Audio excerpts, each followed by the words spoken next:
My husband and his mistress thought they could get away with it, because I'm blind, traveling and even making it on the trending news. But little did they know, my eyesight was restored long ago. I deliberately threw a live stream camera from my mother-in-law in the bathroom. One day, when my husband and his mistress returned to the bathroom, I quietly turned the live stream on. The chat exploded. I lost my sight due to an accident. After finally recovering, I wanted to surprise my husband, but he surprised me first. James, who was supposed to be on a business trip, suddenly appeared on travel news. He was holding hands with another girl, smiling at each other. A reporter raised a microphone and asked, "Any fun things happened on this trip?" James pinched the girl's cheek and lovingly said, "I'm here with my girlfriend, making lots of great memories." The girl, in her cozy winter outfit, looked blissfully at James with a slight curve in her eyes. Curious, the reporter turned to her, "And how about you?" The girl spoke with a touch of sadness, forcing a smile, saying, "I hope to always be with my boyfriend." James looked guilty, but suddenly said to the reporter, "I want to give Sandy a surprise. Can you be a witness?" The reporter was immediately interested and quickly agreed, "Of course." With that hopeful look in the girl's eyes, my husband suddenly kneeled, presenting a ring in a velvet box. I rubbed the ring on my finger, letting out a bitter laugh. Years ago, James didn't have much money. To spare his pride, I chose a simple silver band without a diamond. James was moved, holding my hand tightly. He promised, "Vivian, I'll make you the happiest wife in the world." Years have passed. James took over my family's business, but never thought to buy me a new ring. Yet here he was, offering a sparkling diamond to another girl, making promises. "Sandy, I'll love you forever. I hope you'll give me the chance." The tourists around them erupted, chanting, "Together, together, together." In front of everyone, the girl cried as she put on the diamond ring, then kissed James in the snowy scene. I shakily turned off my phone, tears streaming down as my heart ached. Lying curled up in bed, I couldn't suppress the heaviness in my chest, and my tears slowly soaked the pillow. When I finally awoke, I found that James had called me dozens of times. I played a voicemail. James's voice filled the room, anxious. "Vivian, why aren't you picking up? Don't do anything reckless. I'll be back soon." Listening to his urgent tone left me with a chilling feeling. Does James really care whether I live or die? I'm supposedly blind, unreachable. A sensible person would have called an ambulance, not me repeatedly. I decided to keep my regained sight a secret, and see what he would do. That night, I heard keys turning in the lock. I pretended to be the usual, feeling my way to open the door, and saw James bringing the girl home. I feigned ignorance and asked, "James, is that you?" The living room was silent. After glaring at me for a few seconds, James suddenly held me, trembling, saying, "Vivian, I called you so many times. I was scared to death when you didn't answer." I hugged his waist tight, apologizing. "I napped for a long time today. Sorry for making you worry." The girl standing nearby didn't look pleased. Touching the ring on her finger, she broke the silence. "Hello, I'm James's co-worker." I was stunned for a moment and then greeted her. James's expression shifted slightly as he forced a smile, saying, "Vivian, this is my co-worker, Sandy. She needed to use the bathroom." He shot Sandy a glare. Sandy's eyes turned red as she looked at him, full of grievances. Yet, she strutted into the master bedroom boldly, with James following her hurriedly. He whispered through gritted teeth, "What are you doing? Are you crazy?" Sandy tiptoed, kissed James, and held him tight. "You're mine." James smiled helplessly, pinched her nose, and then hurriedly pushed her out. Meanwhile, I sat on the sofa the whole time, feeling like my heart was tearing apart. My soul trembled in pain, but I had to keep my face composed, not giving anything away. Sandy's tender fingers trailed down from James's chest. Despite his deep, troubled eyes, he held my hand first, cautiously guiding me back to the bedroom. "You should sleep," he whispered. "I'll see her out." Before I could reply, he rushed away. Since my blindness, my hearing became sharply sensitive. Even while lying in bed, I could still hear the sounds from next door. Around 3 or 4 in the morning, they finally quieted down. Soon after, Sandy abruptly opened the master bedroom door. I pretended to be asleep. She stood by my side, snickering, "Pathetic, even blind. You don't realize your husband brings other women home." Once she left, I clutched my chest tightly, gasping for air, trying to suppress the suffocating feeling. I wanted to scream, to cry out loud, but my voice was caught. No sound came out. My mind was crystal clear, glaring at the ceiling. How could James betray me like this and dare to bring another woman home? As dawn approached, James pulled me into his arms, kissing my brow lightly. I wanted to laugh, so I did, shaking in his embrace. James asked softly, "What's making you smile so much?" I choked back tears. I had a beautiful dream, but I forgot it. Tears poured from my eyes. James gently wiped them away with his fingers, looking pained. If it makes you cry, it probably wasn't a good dream. My mind drifted to the kind and gentle boy from years ago. Teenage James plucked a flower, climbed up to my house's wall with difficulty, and flashed a bright smile at me. "Here, for you," he said, though the flower was already a bit crushed by that point. James froze in place, his ears turning red, and he stammered, "I'll go pick another one." I shook my head and said happily, "It's perfect for a bookmark." James sighed with relief, but then lost his footing and fell off the wall. He startled me, and I rushed from the second floor into the yard, only to see him wincing and holding his butt cheek. I laughed so hard, I had to steady myself against the wall. He got mad and ran off like a rocket. Less than a minute later, he was back, thrusting a bunch of flowers into my hands. "What other colors do you like for bookmarks? I'll get them all for you." Not long after, my dad returned from a business trip, and our whole family moved to the city. We didn't see each other again until college,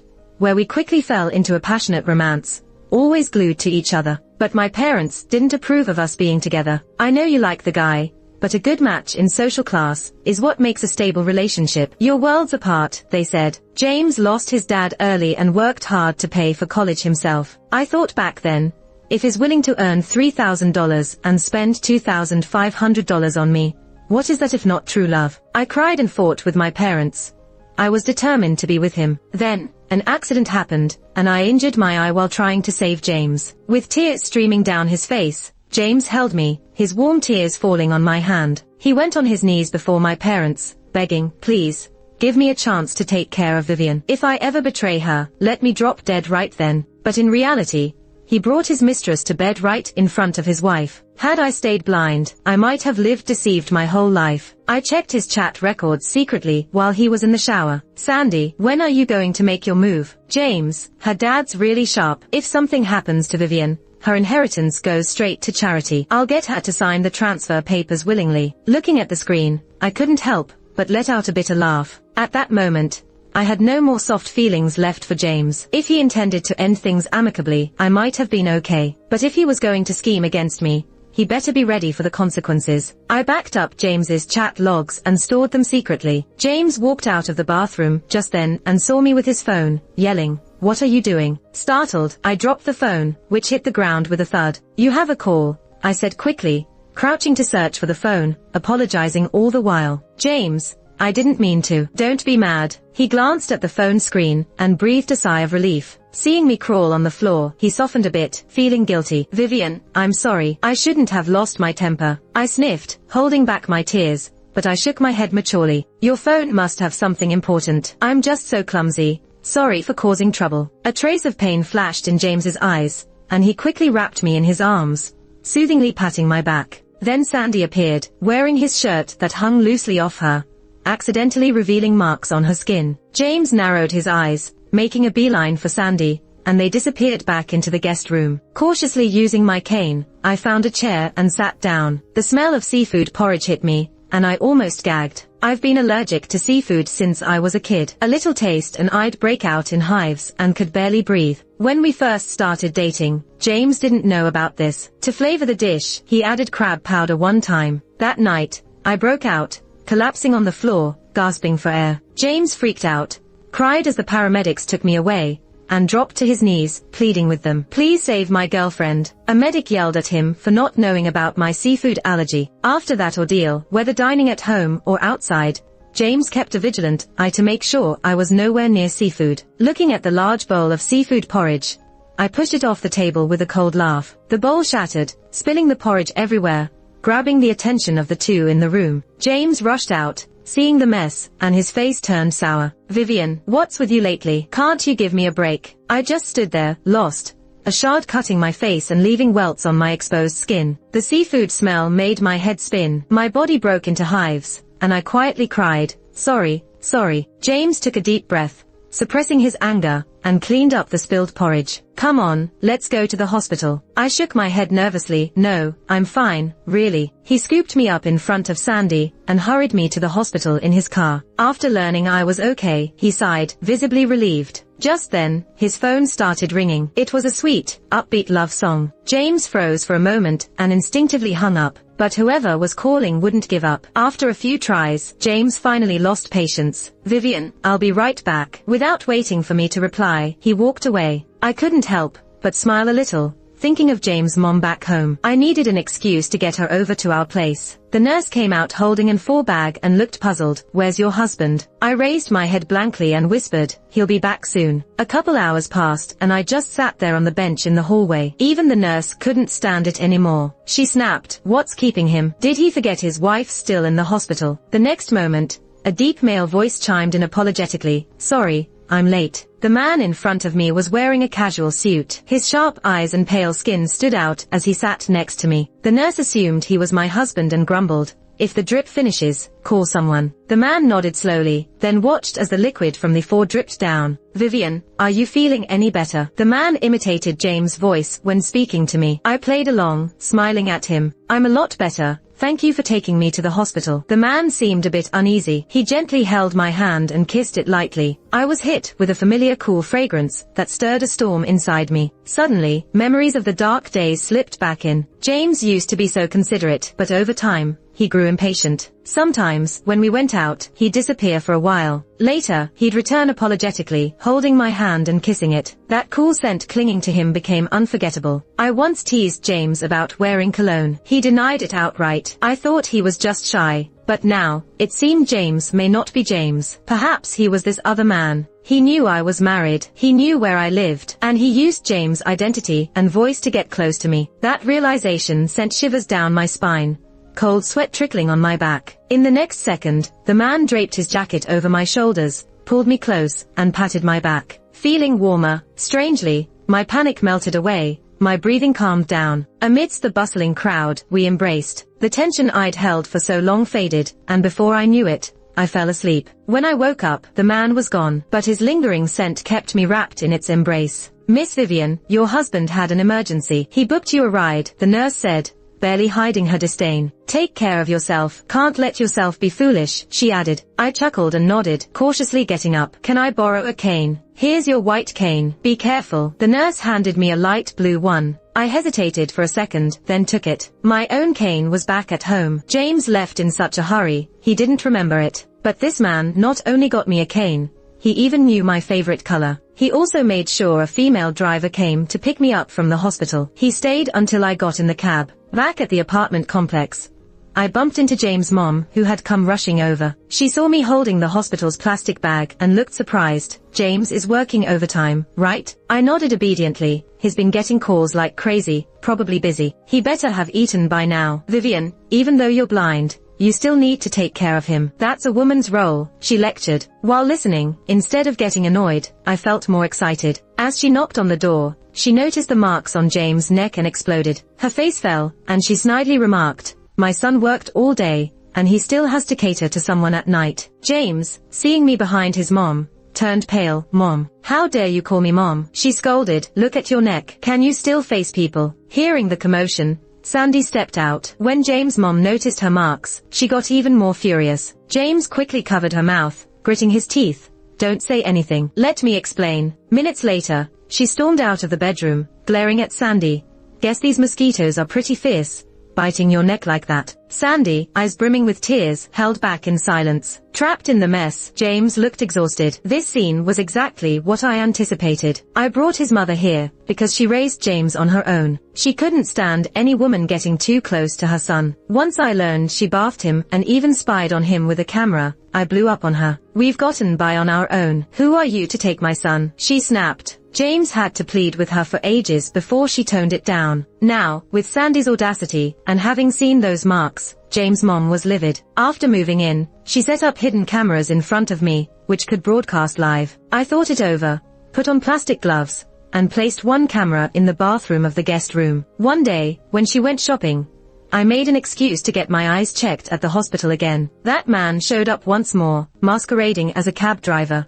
Where to?" His gravelly voice made me rub my ear out of instinct. His voice was way nicer than I imagined. "Go to the hospital." He stayed silent the whole ride, dropping me off at the entrance, pretending to leave right after. I shuffled forward with my cane, stumbling here and there. That man never left my side, keeping me safe. Losing my sight was tough. "I've broken down," crying out in my room. James was too busy with work to spend much time with me. I had to muster up the courage to explore the world on my own. To my surprise, it wasn't as scary as I thought, but whenever I got back to my neighborhood, I'd end up bumping into poles or people. Looking back, maybe that man was quietly watching over me, and I never even knew it. As time went on, I walked into the hospital restroom and turned on my live streaming gear. As soon as it started, an intense scene popped up. A whole lot of folks flooded into the stream, going wild in the comments. Suddenly, one odd comment stood out. "Don't these two look familiar? Like that emotional guy proposing to his girlfriend in the news." The viewers all started inviting their friends to watch. Soon, the stream skyrocketed to the top 3 trending spots. People recognized them and started spreading the news. "I know this guy. He's married and brought his mistress home for this. His wife is blind. It's really sad." Local cops even commented they had the couple's home address and would visit soon. Then, the stream got shut down, but lots of people recorded it and posted the video all over various sites. Seeing it was heating up,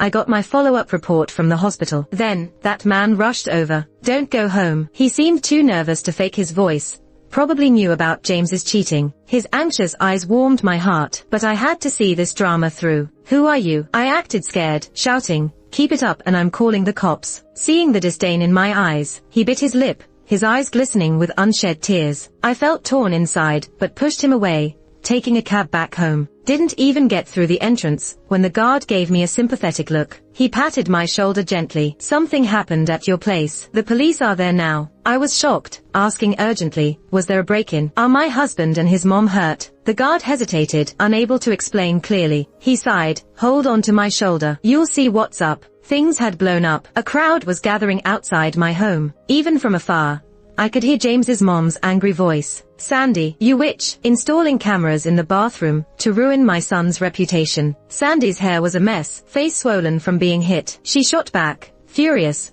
"I'd have to be crazy to put a camera on myself. It was clearly you being a freak, spying on your son." James, in just his boxers, was trying to calm them down. An officer barked, "Enough, this is serious. You're all coming with us." I tapped my cane, asking softly, "What's going on here?" The crowd gave way as they saw me. James's face turned pale, but the cop spoke first.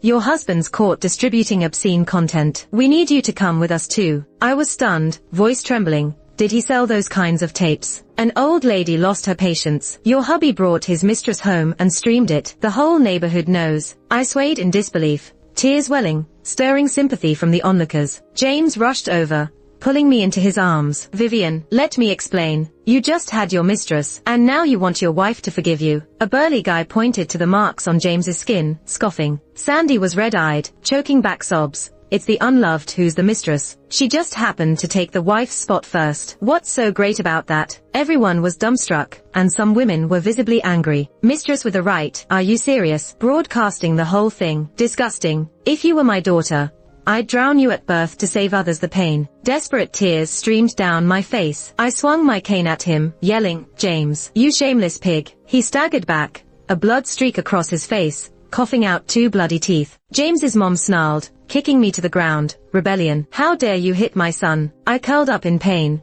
trembling all over. The crowd exploded in anger, forming a shield around me, beating James and his mom. Even the cops couldn't control them. "Stop it. Keep this up, and you'll all face obstruction charges." Hearing that, they got a few more kicks in before reluctantly stopping. When the chaos died down, James was moaning in pain, clutching his leg. The officer had no choice but to rush him to the hospital, where they found his leg was broken. After investigating, they discovered the mother-in-law had placed cameras all around, but she wouldn't admit to putting one in the bathroom. A cop warned sternly, "Broadcasting obscene material is serious. It carries a jail sentence." Panicked, the mother tried to pin it on Sandy, desperate to save her beloved son. It was definitely her plan. Arrest her instead. But the only fingerprints on the camera belonged to the mother-in-law. In the end, she took the blame for her son. She went to jail, and James and Sandy's reputations were totally ruined. James got fired from his company. They gave him a bit of severance pay and showed him the door. James was scared I'd divorce him. He even got down on one knee, with his injured leg, and begged at my feet. "Vivian, I was so wrong. Can you give me another chance?" Maybe because the incident got a lot of attention, and if I took him to court, I'd totally win, and he'd leave with nothing. "How could I divorce you?" I patted his trembling back, with a smile that said more than words. we're gonna be together forever. With the mother-in-law in jail and his name in the mud, James had nowhere to run. To save himself, he cut ties with Sandy right in front of me. But when I checked his phone, he was still messaging Sandy. Sandy, hang in there, soon that woman will be out of the picture. I acted like nothing happened and kindly hired a caretaker for James. When the caretaker wasn't looking, I added medication for osteoporosis into his bone broth. This stuff wouldn't kill him, but it would definitely delay the healing of his bones, maybe even leave some permanent side effects. My husband loves me so much, I must treat him well. James, time for your soup. The caretaker set the broth in front of James. Looking at it, he couldn't help but gag. Soup again. I gently advised, hang in there, James. Dad called to say once you're healed, he'll let you manage the rest of the family business. James's eyes lit up. Really? I nodded firmly. Of course, it was a lie. After finding out about James's cheating, my parents were furious and almost came after him. I made a special trip home to calm them down. Vivian, your eyes. Mom covered her mouth and cried,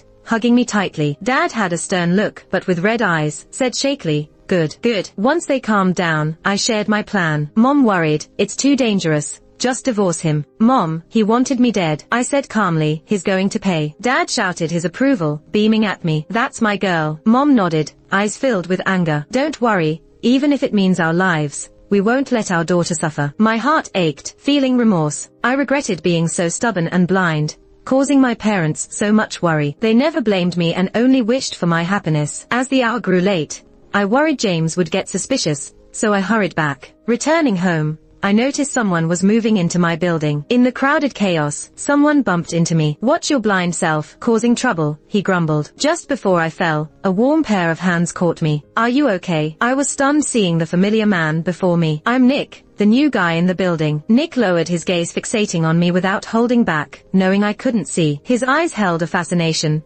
almost like a creepy stalker. Somehow, I wasn't scared at all, like I was sort of used to it. Thanks, I'm Vivian. Hearing my voice, his eyes sparkled, and a grin crept onto his face. But there wasn't time to chat. James needed me at home. After a month of recovery, he could finally hobble around with crutches. Vivian, is my father-in-law's offer still good? Of course, I reassured him, holding his hand. Most of Dad's business was passed to James, but the most important parts were still tightly held by him. James bought some nice wines and rushed over to pledge his loyalty to my father. Looking at James's leg, my dad advised, your leg just healed, better rest a bit more. But these projects require hands-on work to build one's network. Lounging at home won't do. James thought it was a test and quickly assured my dad, I'll make sure those projects do well for you. My dad and I exchanged a knowing smile. So Dad gave James some lousy projects to handle. Daily he'd hobble to work, and come night, drink excessively at events. Such determination. What a shame, Dad mentioned to me.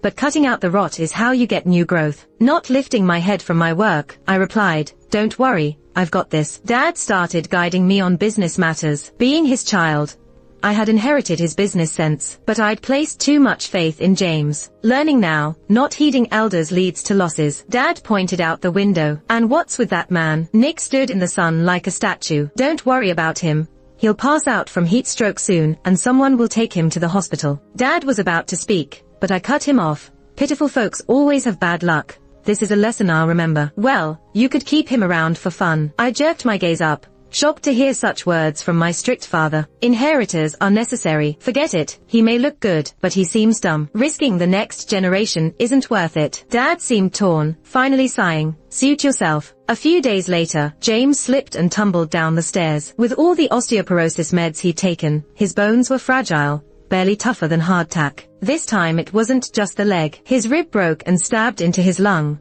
almost costing him his life on the spot. He barely pulled through, but now he's left with a lifetime of asthma. And my father took back his business, as if it was the most natural thing. Why did Dad do this to me? James lay in bed, screaming hoarsely, his face flushed, and breathing heavily. I tried to comfort him, saying, your father's doing it for you. You should focus on getting better now. You, blind bat, wandering around is just pissing me off. James picked up the water cup from beside the table and hurled it at me. The cup missed me, but the shards scattered everywhere, cutting into my skin. I pretended to be startled and couldn't help but let out a yelp. The door to the ward suddenly burst open, and the next moment, Nick had me in his arms. He gently touched my face, his eyes rimmed with red, and said hoarsely, you're hurt. James seemed to realize something, his face twisted in anger, dark as night. Vivian, you found another man behind my back. Leaning against Nick, I chuckled lightly. Hey, look down. Nick obediently bent over slightly, and I grabbed his chin and kissed him. I licked the corner of my mouth, teasing, sweet. Nick looked a little stunned, a blush creeping up his fair skin, his breath quickening. Oh, this is your divorce certificate. I took a small red booklet from my pocket and tossed it at James' face. Stuff like this can be handled easily without even needing the other person's consent. James was so mad he shook all over, his eyes rolled back, and he was wheeled back into the ER. Nick was trembling, eyes filled with desire, said shakily, Vivian, I want to kiss you. I want to kiss you. Before I could reply, he eagerly pressed his lips to mine. It was just lips touching, but he immediately stopped moving. A few seconds later, he reluctantly pulled away. Nick's eyes were watery, watching me quietly, like he wanted to remember me forever. I felt a bit soft-hearted, though my face stayed calm. When did you know my eyesight was back? I knew from the beginning. Nick bit his lip. I'm sorry. I couldn't control myself. Thank you for not being afraid of me. From his jumbled words, I understood what he meant. He knew stalking was wrong, but couldn't help it. I know it's been you by my side all this time. Suddenly, I burst into laughter. You have a nice fragrance. Nick, however, shook his head. I'm not wearing any perfume. I leaned closer to sniff his neck. The cool, fresh scent wrapped around me, and suddenly it hit me. It's your natural scent. I like it. Nick blushed instantly, jumped up, and dashed out in a hurry. I was stunned for a moment, then burst out laughing, holding my stomach. When James came out of the ER, the doctor somberly said, prepare yourselves mentally. Did he die? I asked, unable to hide a bit of cheerfulness in my voice. Brain hemorrhage. There's a high chance he's paralyzed. Sure enough, when James woke up, half his body couldn't move. He couldn't speak. His eyes stared at me full of malice, making wheezing noises. Nick, feed me. I just sat casually on Nick's lap. He leaned in and kissed the corner of my mouth. You got something there. James looked like his eyes would pop out, forced to watch our affection. The worst thing for a paralyzed patient is extreme mood swings, and he fainted several times a day. Soon, he couldn't move his whole body. After thinking about it for a while, I finally decided to pack up James and sent him to Sandy. Later, my father handed over his entire business for me to manage. It was hectic,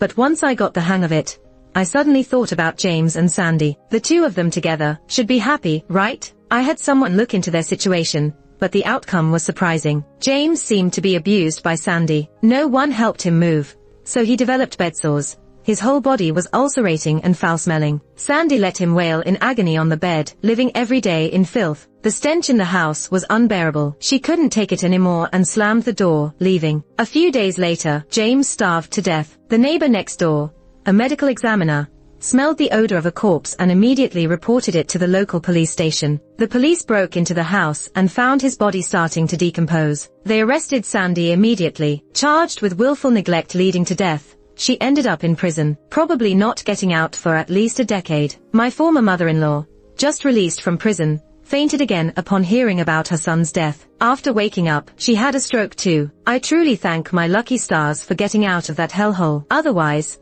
those bad genes would have been the end of my kids. Nick sat next to me, reading a prenatal book word by word. The sunlight bathed the man, giving off a soft, glowing light. I gently touched my slightly rounded belly, unable to hold back my smile.